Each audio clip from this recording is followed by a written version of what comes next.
c'est Seb Lafrite. Aujourd'hui, on va parler d'un rappeur qui s'appelle Fifou. Comment ça? Alors Zi, puis c'est du lourd frère, ils sont remis. Et alors, il dit de la tête aux pieds, je suis blanc.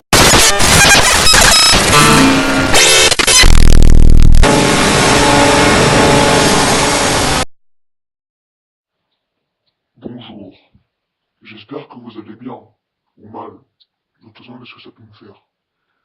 Aujourd'hui je suis ici pour vous montrer des dossiers privés, des dossiers top secrets, que seul l'État peut comprendre. Donc s'il vous plaît, comme j'ai hacké cette vidéo, je vais vous prévenir de quelque chose. Vous prévenir de quelque chose de très important. Fermez les volets, brûlez votre carte SIM. Mettez-vous sous la couette, prenez vos écouteurs ou vos casques, mettez le son à fond et écoutez cette vidéo. Car elle s'annonce à vous, elle s'annonce à moi. Si l'État vous voit, ils peuvent vous éliminer. Je suis là pour vous protéger, sauf la nuit. Car aujourd'hui, on va vous présenter une vidéo SCP. SCP qui doivent protéger les humains, en quelque sorte. Hein. Moi je suis un SCP et j'ai réussi à vous hacker. Donc je vais vous dire quelque chose. Je vous vois. Je vois derrière vous. Je vois chez vous. Je vais venir cette nuit. Et je vais vous éliminer. Mais avant cela, regardez bien cette vidéo.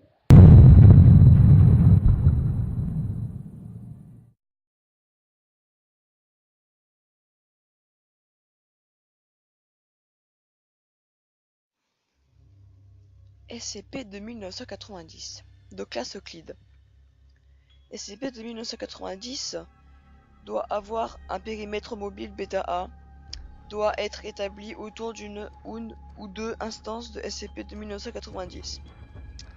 Un périmètre mobile bêta C doit être établi autour des groupes de 3 instances ou plus. Les instances isolées à plus de 20 mètres, d'autres groupes doivent être contenus comme des instances isolées.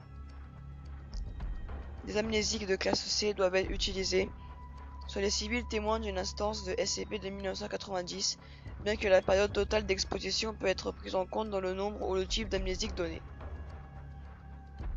Si une instance de SCP de 1990 apparaît dans une zone peuplée, la force d'intervention mobile PI1 citadin doit être déployée pour administrer les amnésiques de classe S par aérosol sur la zone, ou classe C. Dans le cas où une instance reste dans la zone pendant une période supérieure à 2 semaines, le stationnement temporaire des véhicules ou du personnel est autorisé à des fins de surveillance. Un antidote des amnésiques de classe C doit également être administré aux civils lors du départ du personnel, aussi de classe C. SCP de 1990-A est actuellement détenu dans le site -45 de stockage. Aucun effort supplémentaire n'est actuellement nécessaire pour contenir SCP de 1990-A. SCP de 1990 se réfère à plusieurs statuts immatériels humanoïdes en lévitation. Toutes les instances prennent la forme d'un être humain, mâle, se tenant debout.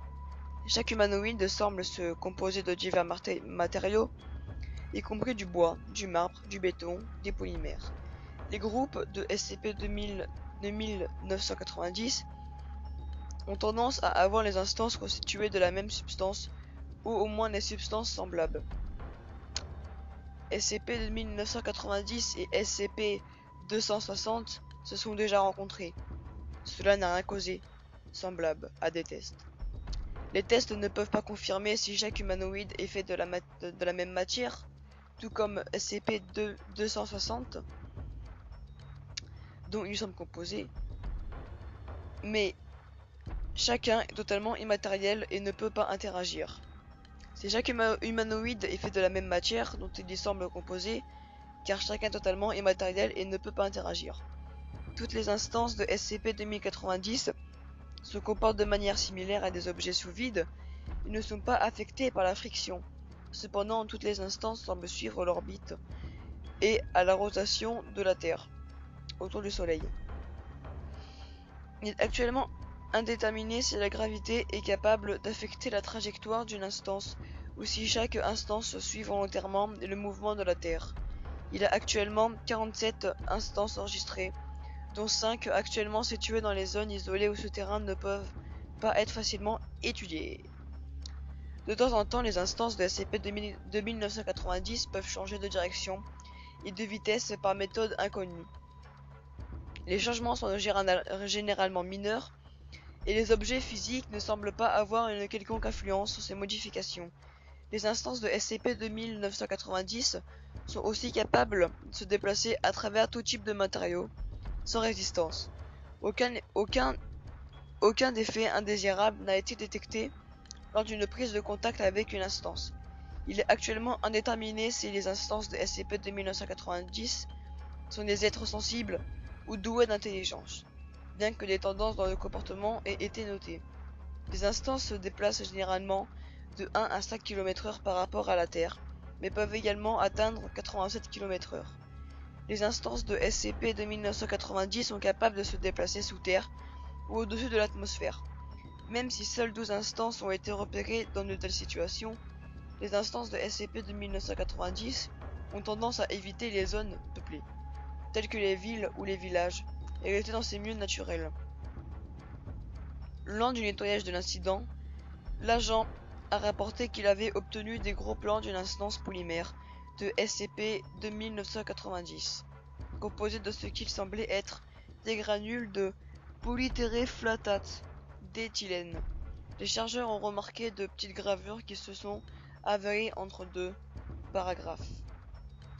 Plusieurs instances de SCP de 1990 auraient émergé de la forêt de Kowalski en Russie.